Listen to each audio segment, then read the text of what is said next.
Welcome to Open House for Good. It's going to be really difficult to follow a by chance act of Jimmy Fallon. Sorry about that. First up, a big thanks to Cannes Lions, Paul Coxhill, Martha, for hosting us this year in the Act Responsibility Hall. My name is Thomas Kolster and I'm from Goodvertising, and these amazing sisters are the co-founders of Act Responsible, Sophie. Yeah, Sophie. you got it wrong! And Isa, exactly. We will come back to what Act Responsible is, because as you've seen and as Paul said, it's so important that you go around and see what this industry can do.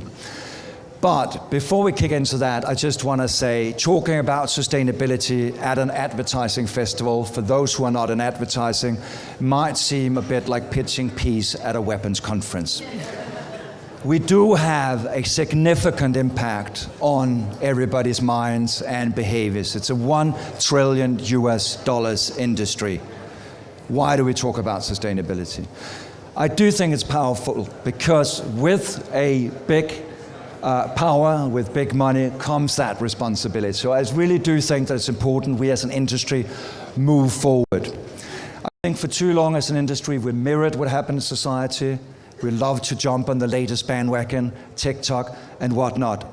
I think this is a time to lead, to support, and sustainability is so many things. Supporting journalists, giving all of us a safe media space, and climate. Let's not forget climate in all of this. When our poster child of the climate movement, Greta Thunberg, is out fighting and promoting peace, climate still needs to be up there on the agenda. Anyway, let's keep this cheerful and optimistic. I still do believe in our individual powers, no matter what our job title is, that we can actually enact change. Act responsible. And act with courage. And act with courage, which is our theme this year, which we have to talk about. Act got 24 years. You're growing up. Tell us what ACT is. ACT is a non-profit association that believes that advertising, creativity can help solve the world's problem, whether it's socially or environmentally. And I don't like to speak, so Isa, you go. So basically we're here in the Lions since 2002 for the first exhibition. It's our 24th. Next year, 25, I hope will be lots of people there, but you're here this year. We have this beautiful exhibition, has been 100 campaigns, 32 countries, 74 agencies. Bravo to all the agencies who are creating amazing work. Go around, see it after the little talk with Oskar and all the incredible associations and initiatives that have been growing and helping to shape our industry to go in the right direction. Helping, we have here Dagmara and Claudia from IAA and the UN Global Compact, but we also have at Net Zero. Lots of other organizations that you'll have the pleasure of meeting. And before we go into a little panel talk, do remember this is often an echo chamber. Probably you are all quite passionate about sustainability, so do share wide and far from today. Let's impact more people than are just in this room.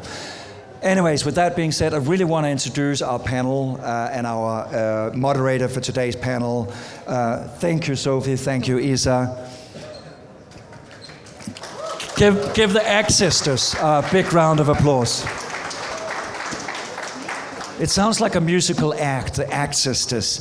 Anyways, to lead this amazing panel, all the way from Brazil, we have Fabian Schaefer, who is the CEO and founder of Netza & Co., who is doing a lot of other things, amongst them organizing and helping create a lot of buzz around the climate summit in Belém in Brazil. Fabiana, please come up here.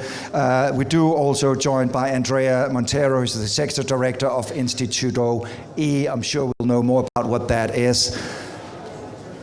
The next gentleman doesn't need much of an introduction. You know, Oskar, you're an inspiration. The words that you say there, sustainability's journey, let's try and make it as sustainable as we can, as soon as possible, and I think that's a powerful mantra. Oskar Metsavaht, founder of Osklen and a UNESCO Goodwill Ambassador for Sustainability. Give Oskar a big round of applause.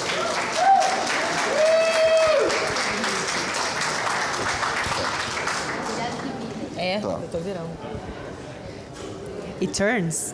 Thank you, Thomas. Thank you, Sophie and Isa and Act Responsible, Con Lion, and of course IAA that really helped us being here. So I'm Fabiana Schaefer.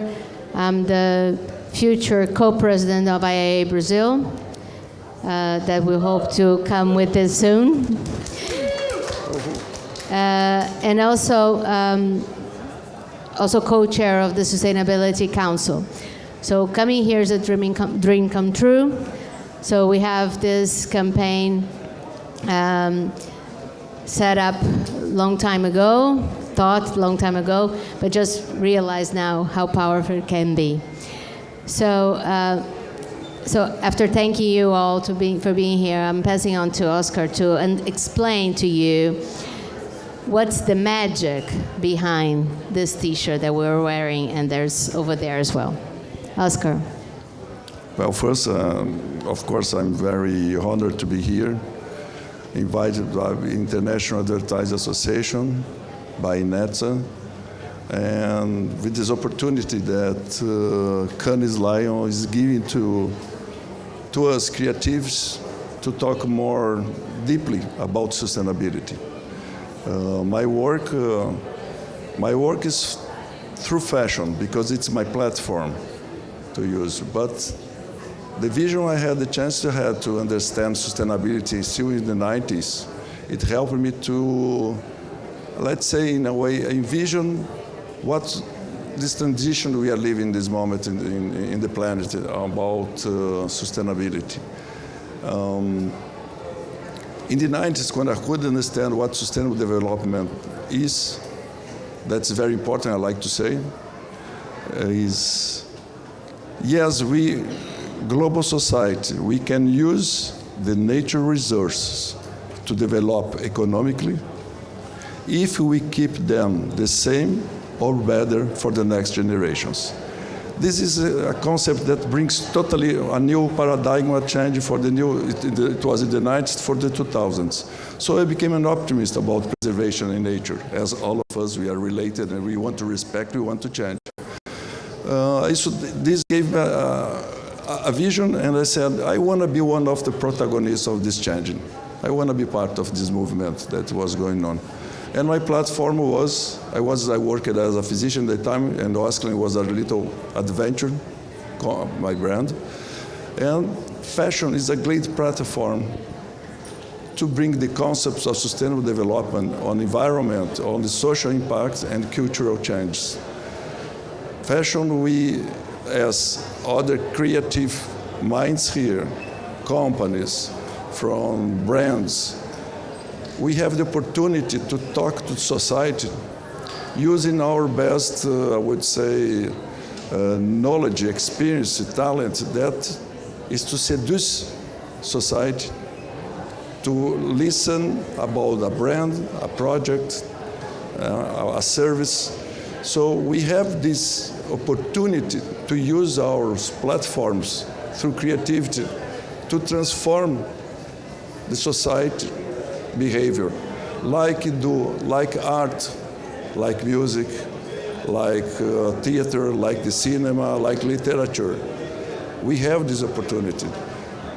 All of us, of course, people say, but it's about creating commerce, provoking consumerism. Okay, let's change the way of consuming, the perception of it.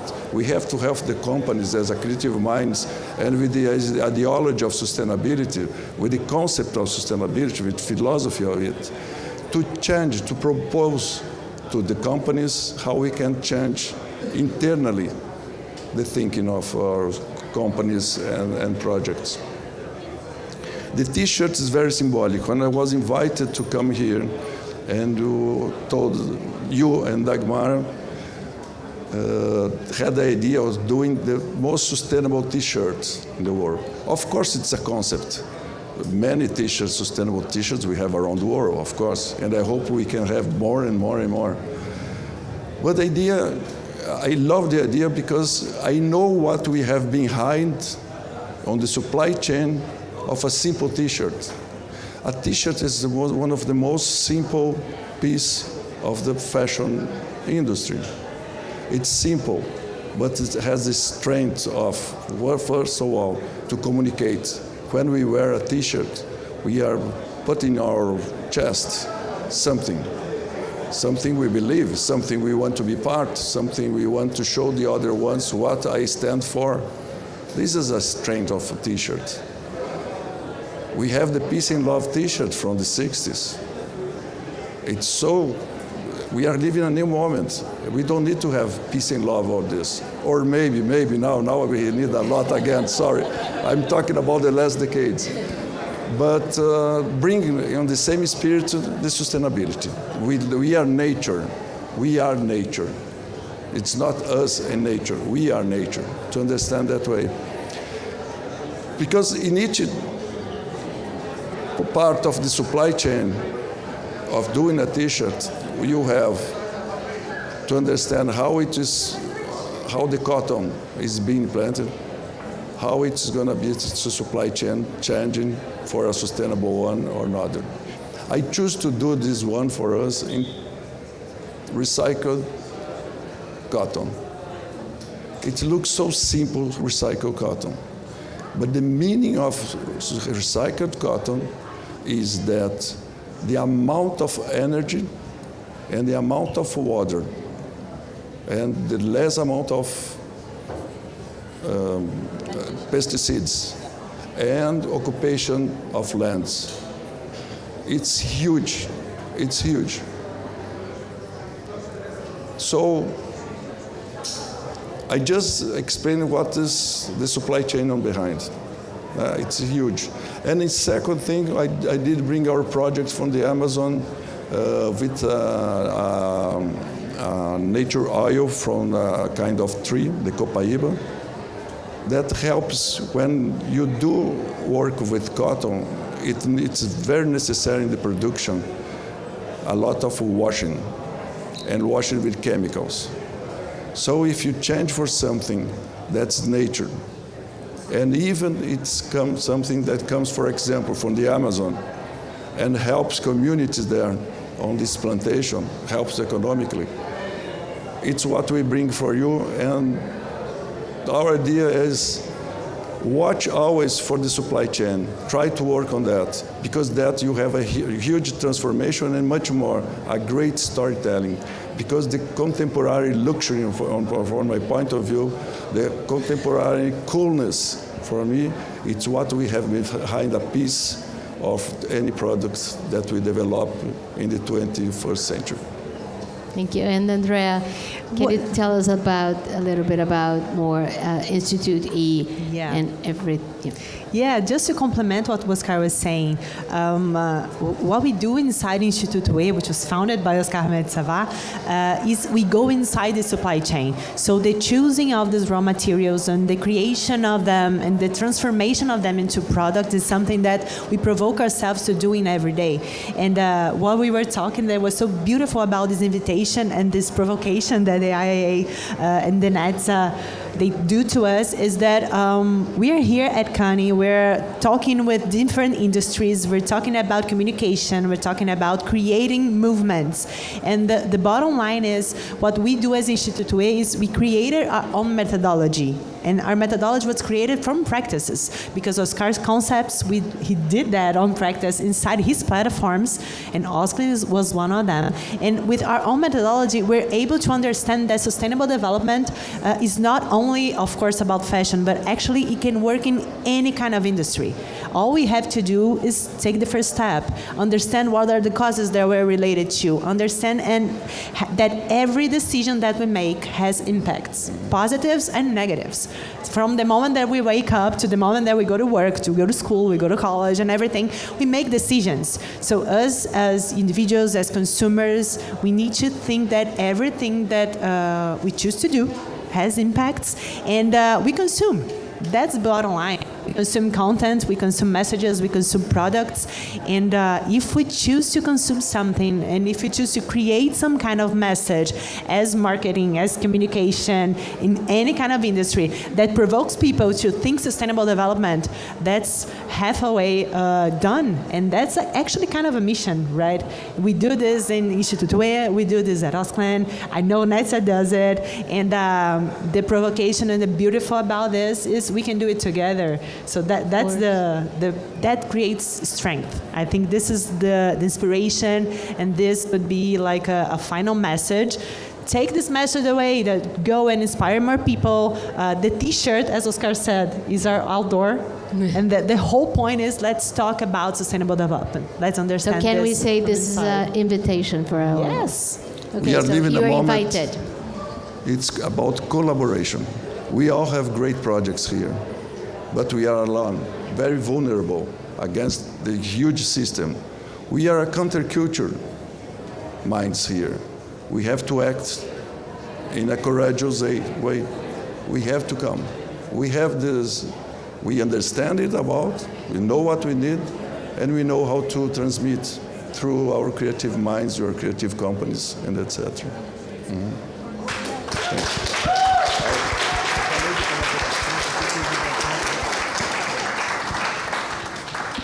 Thank you so much. Give them a big round of applause again. Oskar, Fabiana, Andrea.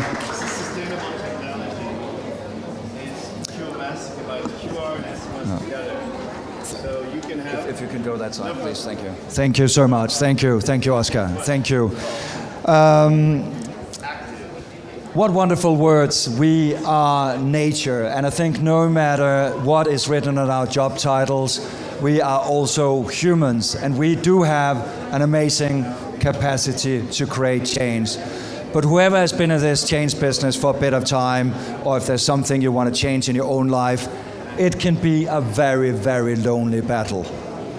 So as Oskar said, collaboration is Sustainable Development Goal number 17.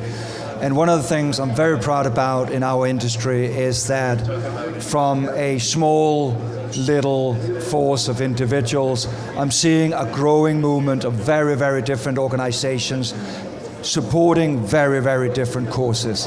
And so one thing I want to do here today is to invite some of these many organizations. There's only be 8 out of many organizations in our industry that works on so many different levers of creating change.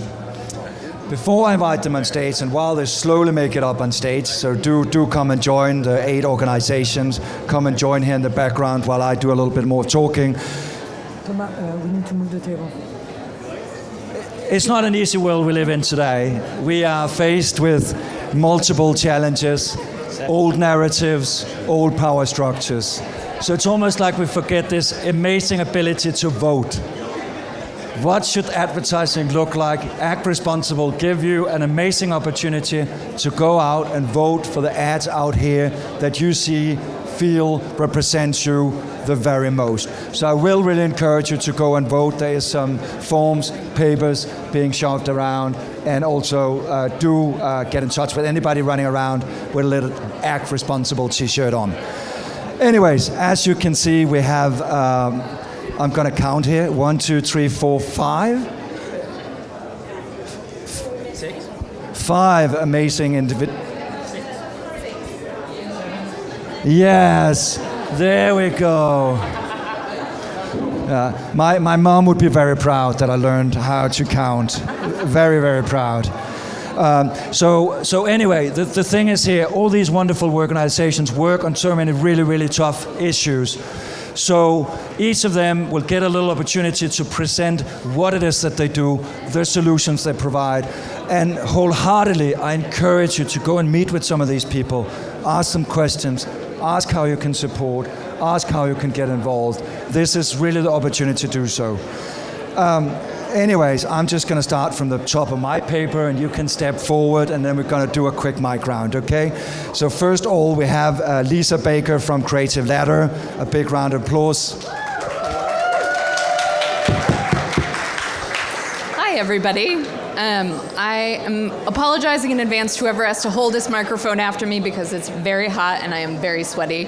But I'm Lisa Baker. I'm the VP of Development and Operations with the Creative Ladder, and it's my great privilege to tell you about this organization today. We actually launched right here in Cannes in 2022, and at that time we had a real-life superhero on stage with us.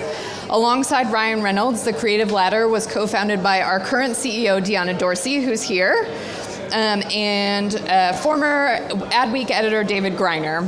I'm certain that all three of them would agree that it takes much more than a superhero to bridge the opportunity gap we see in creative industries today. It takes dedicated people with thoughtful solutions like all of you in this room. The Creative Ladder's approach to tackling equity and equality in advertising and marketing is based on our mission to connect, inspire, and elevate the next generation of creative leaders. So first, connection.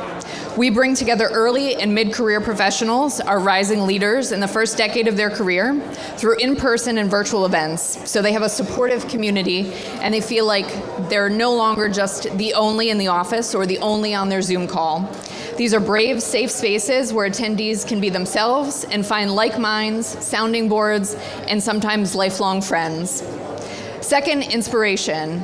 We also connect our participants with industry innovators and pioneers at the forefront of marketing.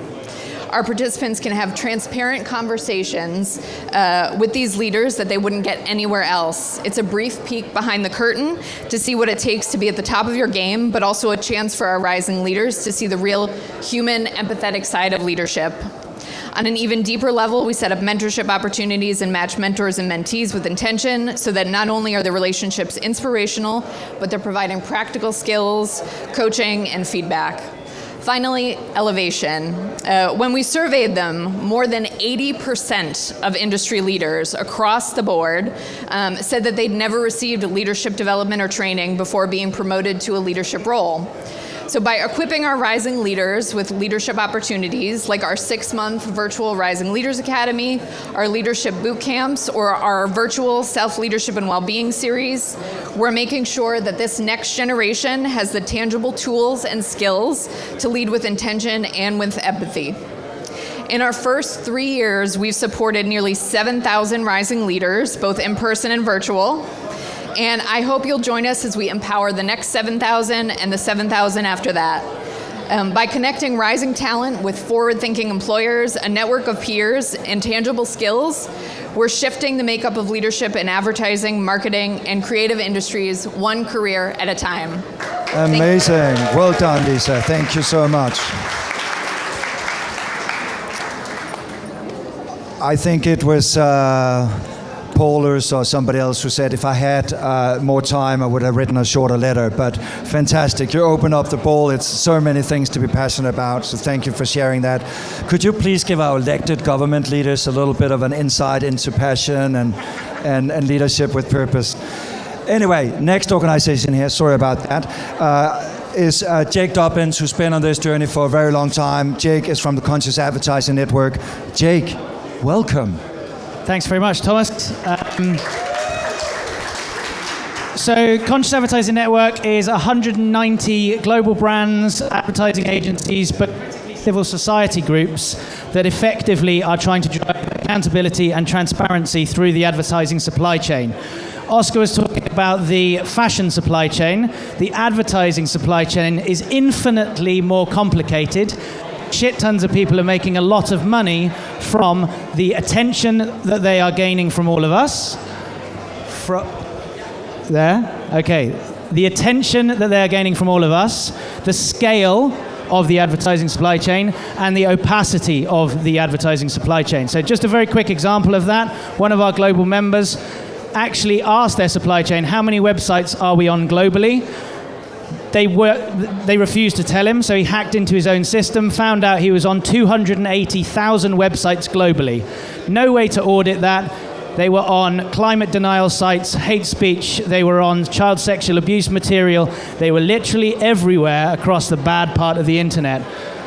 what that actually looks like is that big brands that are winning awards here are currently on climate denial sites saying that the Amazon is not under pressure, basically saying in extreme weather events that you shouldn't trust rescuers. Things like wildfires are caused by governments to clear land, but also, and I know this is sustainability, but I'll say this very, very quickly, there are also, we've seen tons of evidence of very big brands on self-harm videos, on suicide videos, and encouraging bullying videos. So this is a massive problem because they don't know they're there.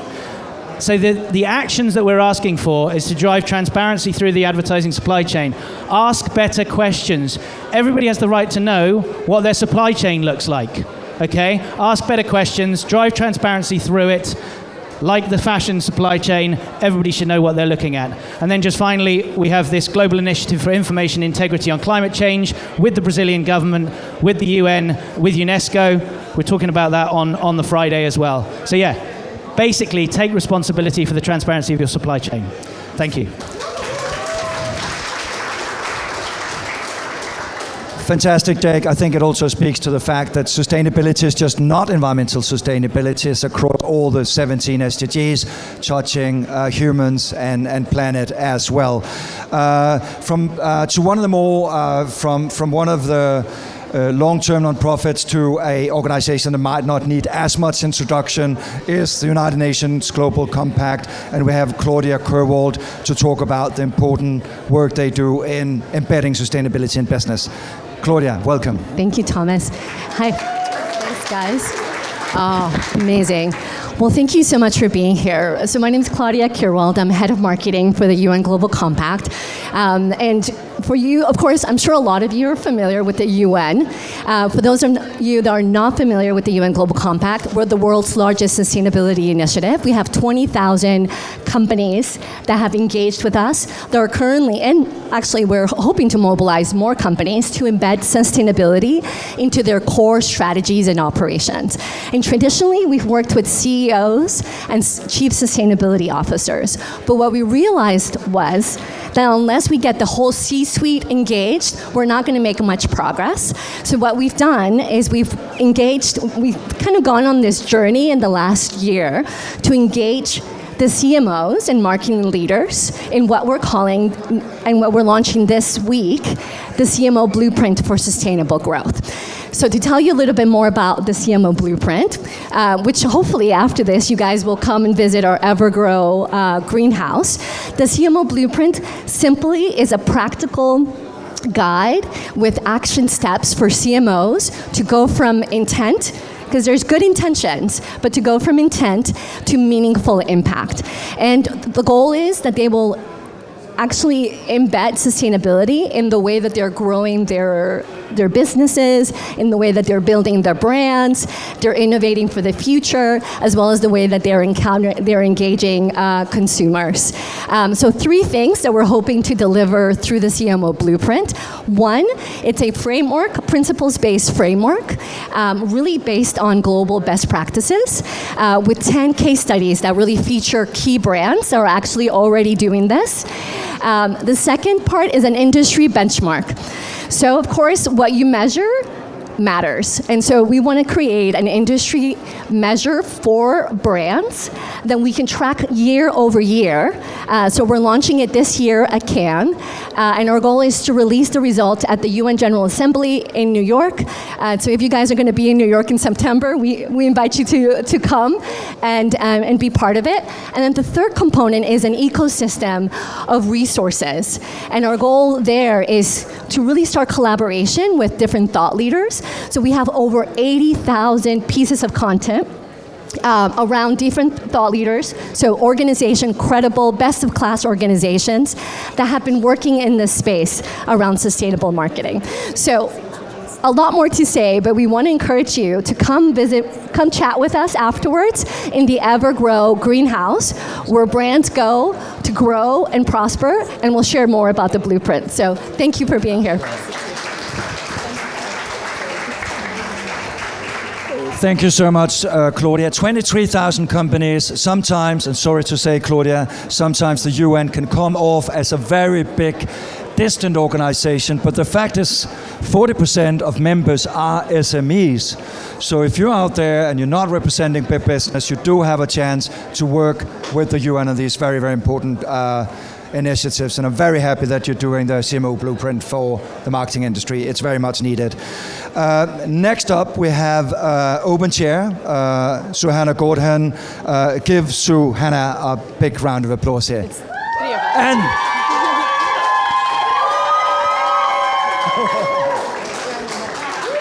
woo!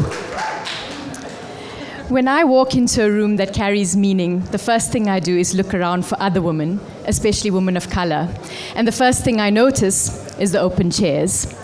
The biggest challenge we face in our creative industry is not that there are not enough women, it's the fact that not enough women are taking up those seats in leadership, and far too many of them are leaving. Today, mentorship doesn't have to be a long, arduous journey. It can take place 40 meters above ground, and it can inspire both in content and in breathtaking views. I'm Suhanna Gordhan, founder of Open Chair, a South African organization designed to inspire and uplift the next generation of women leaders. Our mentorship... It's working. Hello? Yes. Our mentorship took place in the form of speed dating, and we did our first event on a Ferris wheel in Cape Town. And there were 30 mentors and 60 mentees, and it's a really amazing space where you can have really intimate, sort of like career conversations. And what happens is the mentees get on for 10 minutes, and a revolution of 10 minutes, and they jump off, and they get back in and get in with another mentor. It's really, really cool. I'm Rana Williams, and I am one of the board members of Open Chair, and I'm inspired here to have the possibility of like reaching for the stars and the sky, where things can really, really happen up there, meaningful conversations up in the sky. In South Africa, quite frankly, we do not have enough women leaders at the top, and especially women of color.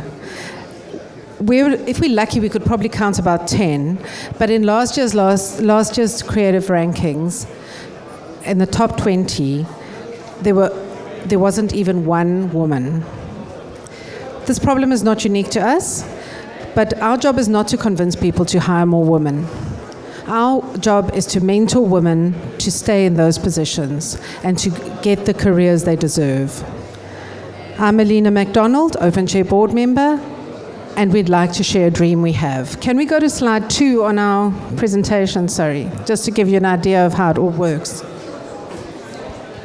So, as Roanna mentioned, we host our speed dating events on a Ferris wheel. And the beautiful thing about a Ferris wheel is that it's actually, in this context, a virtuous circle, where one positive event causes another positive event, and sparking a chain reaction and a metaphor of paying it forward. There are over 500 Ferris wheels currently all over the world, which means that we could host a speed dating event in every major city in the world. We want to cause a revolution in the skies, where young women from all over can look up to the women that they have always admired and have a chance to have a conversation with them. We also want to secure the next generation at the head of boardroom tables and remind them of a powerful conversation they once had on a Ferris wheel. We are called Open Chair, but this is not about filling seats. It's really about equipping the women of South Africa and the world, hopefully, and the women of color with the right narratives and the wisdom to not only take the seats they deserve, but to understand that they were born for them. So the question is, what are we asking for? Okay, we want to take this mentor-mentee speed dating model global. We need your support, and we need funding to make this happen. And I'd also like to just ask for the Open Chair ladies who are in the room. 15 of them through Open Chair, got to be at Cannes this year. Can they just step forward? Because it's just so cool. Woo! Woo!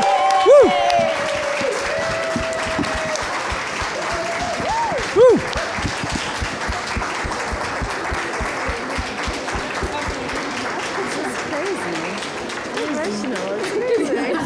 Thank you so much. Thank you. Amazing. Woo! Woo! Woo!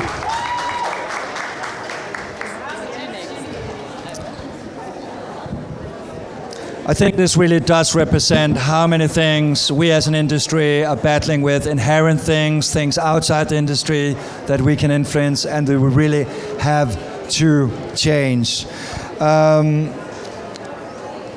next little leader, our next little change agent is Taban Shores from Lotus Flower. Welcome. Bring the table forward.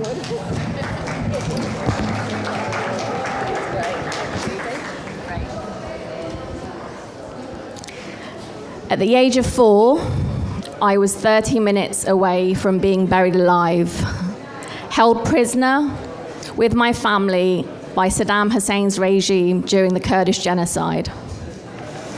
We were rescued by 2 drivers as we were being driven to our death.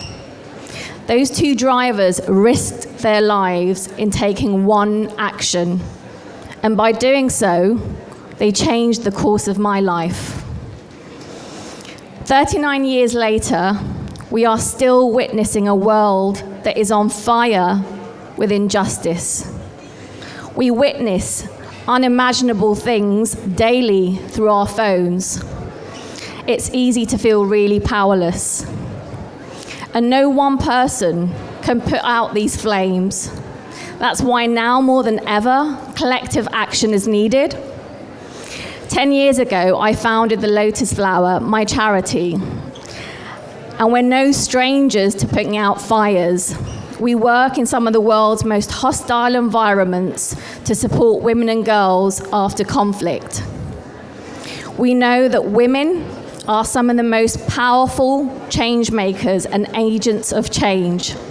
And so we help them rebuild and create sustainable futures for them and their families.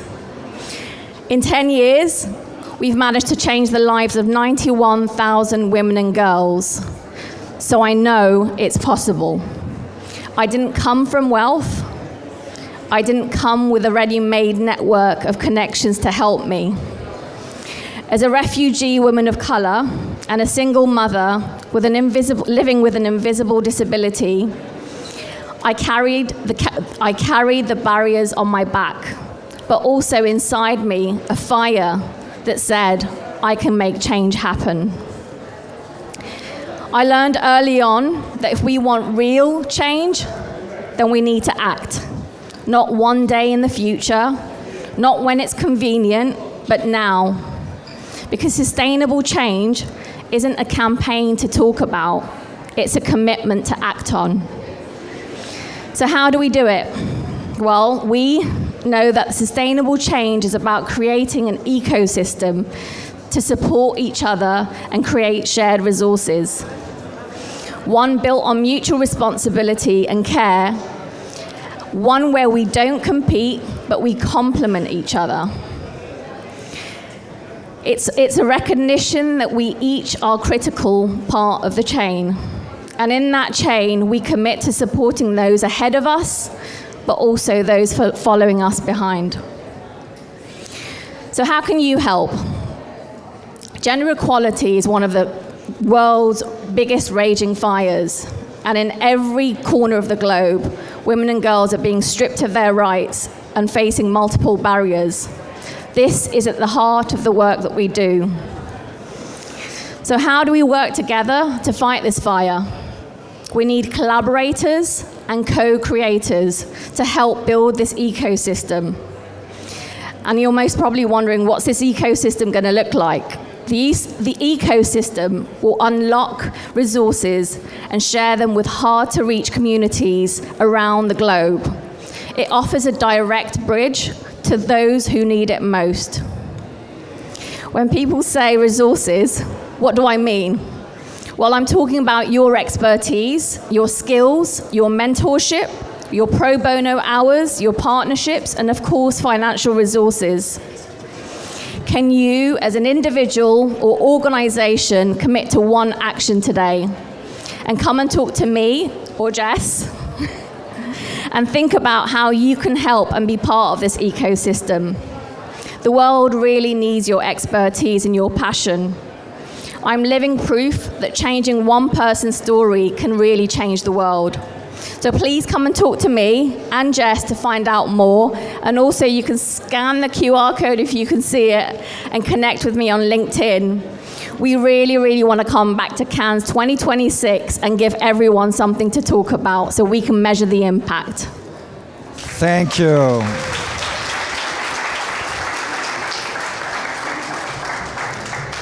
Taban, I'm very much looking forward to seeing you in Cannes 2026, and it's very much up in your hands to actually help make that happen. And what a beautiful story that sort of summarizes also the theme of this year, Act with Courage. Acting is something we do now. We can't postpone it. And I think this also speaks to our next speaker's challenge, climate. No doubt about it, it's going to be almost impossible to keep our world within the 1.5 degrees. We're here in an extremely warm Cannes, water scarcity, we're feeling it, not enough are being done. Our industry is a symbol of consumption, as was talked about earlier. So we are also very much at the very center of all of this. So to talk about how we can do something about it and how we all should do something about it, we do have at Net Zero, Sebastian Munden. Welcome. Great, thank you, Thomas, and hello, everybody. So Ad Net Zero started about 6 or 7 years ago with a lot of curiosity. The curiosity was a bunch of people working in advertising and media in London and wondering why all these other industries seem to have quite substantial programs around sustainability and changing the carbon footprint of their industry, and advertising appeared not to have that. Ad Net Zero was born from the curiosity and courage of these people. And we're a program to help the ad industry not only decarbonize its own operations and supply chain, but to support every other industry to accurately promote more sustainable products and services. We count on hundreds of advertisers, agencies, commercial media owners, tech and production companies as supporters. And we wouldn't be where we are without them, almost 250 of them, plus their industry associations. We have representation across the world, US, Europe, UAE, Australia, New Zealand.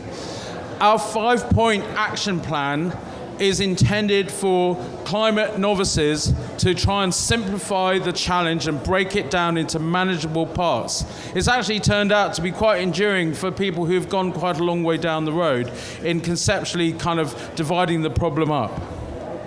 It's a systematic and relevant plan. And what we do is support with frameworks, tools, case studies, many of which are generated by the campaign Ad Net Zero Awards, which we run every year. It's open for entries this year. There's a fun side to awards, of course there is, but there's a serious side too. We're collecting case studies to show what can be done. How many millions of people's behaviors can be assisted, decisions made differently, and also how the industry itself can radically decarbonize. So please enter these awards if you've got something to say. And actually one of the things is don't be modest. Don't be modest. You'd be amazed how good your stuff is. So why are we here at Cannes Lion? We're at Cannes Lion every year for 2 reasons. 1, to track what's going on here. Who's getting awards? How much sustainability is there in the content of the awards that are being handed out every night? And the second is, we haven't got long. We set ourselves this relentless pace. Every year, we need to get better. Our programs need to get better. Our tools need to get more useful. Our frameworks need to be more used. So we're here, year in, year out, driving that progress with our supporters.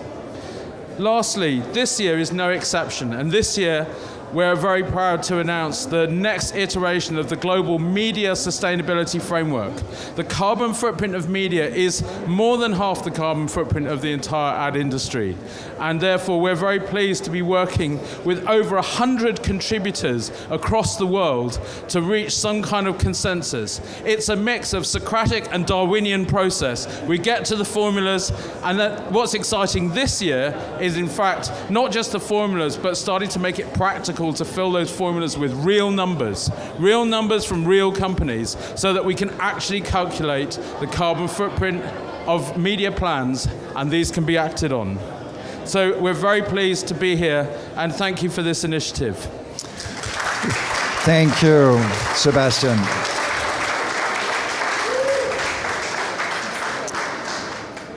So obviously, the Cannes Lions Festival of Creativity does have a lot of different people at heart, but obviously the latter part of that name is creativity. There is makers and creators of many shapes and forms. We're all creators this day, but at the very heart of that is creatives. And one of the things that fundamentally have changed from my early years in advertising to today is how many creatives are supporting and trying to drive change in so many of these agendas. One of these agendas, again, are obviously climate change, global warming. We haven't done that job very well, apparently, because we're not very near that goal. So I'm very happy to invite this next organization that is actually an open meeting place for a lot of creatives to meet with other people. So give Lucy von Stormer from Creative for Climate a round of applause. Thank you. Woohoo! Amazing. This is my first time inside the Palais. So I'm going to tell you a little bit of a story about how Creatives for Climate began, and it began here at Cannes. So in 2019, I don't know if, hands up, does anyone remember Extinction Rebellion getting arrested? You do.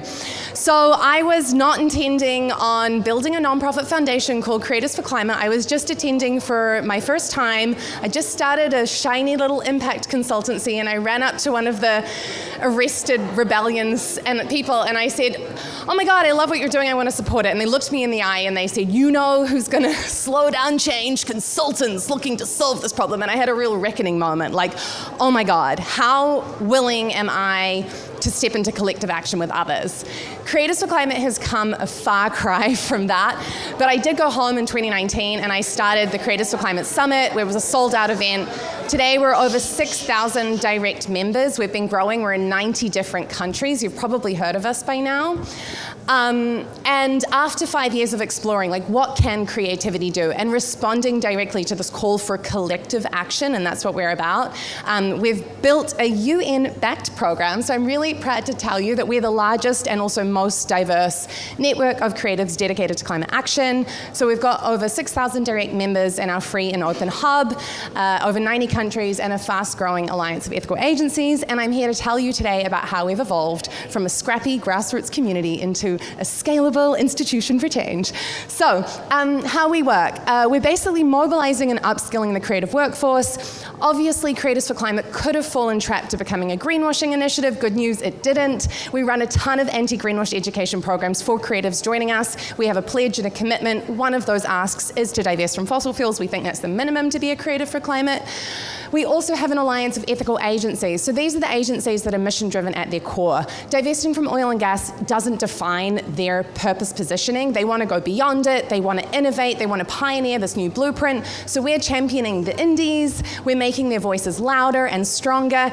And so how do we really incentivize and grow change? Enter our newest initiative, launched yesterday, our free brief matchmaking service for clients. So if you're a brand and you've made any kind of climate commitment, one of the easiest ways that you can enact on your commitments and be consistent between your actions and your words is actually thinking about your service providers. So here's an example. For example, if your business is in coffee or cocoa and you're working with a marketing or advertising or PR firm that is also representing oil and gas, they're directly threatening your supply chain. So we're offering like an absolute no-brainer free service. You can come and submit your briefs to us. I'm from the creative industries. I've won an SDG Lion in my former life. So we can also help you with actually accessing the best in creative talent. You can trust us. This is a QR code. Get involved. And thanks so much, Thomas and Act Responsible, for this opportunity. Fantastic, Lucy. Thank you so much. We're at the very end of the program. This is really not a pitch competition, organizations and change leaders pitching anything to you. Quite the opposite. It's an open door. It's an ask for help, to come and support. There's an overused proverb, but since we're talking about sustainability, let's recycle it. If you want to move fast, go alone. If you want to move further, go together. And so I really want to encourage all of you, these guys, women, change leaders will all be standing up here. Go and have a chat with them. But before I end up this session and go and explore Open House for Good, I really just want to bring the Act sisters, Sophie and Isa, back here on stage. And Martha, please come and join us from Cannes Lions as well. Sophie somewhere. We at least have one of the Act sisters, because it's truly been so much hard work putting all of this together. So round of applause to you.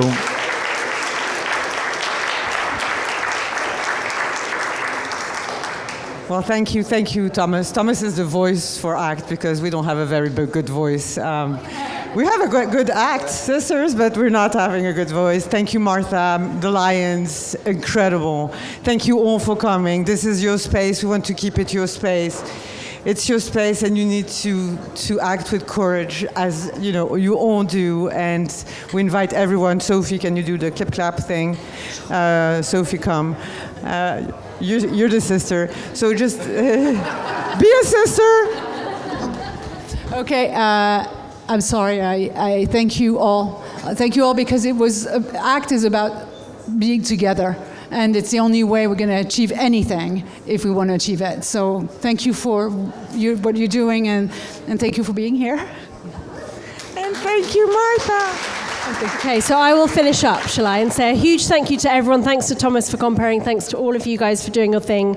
My final plug is that tomorrow we have got some amazing sustainability content on the stages. I think there's 5 sessions in total.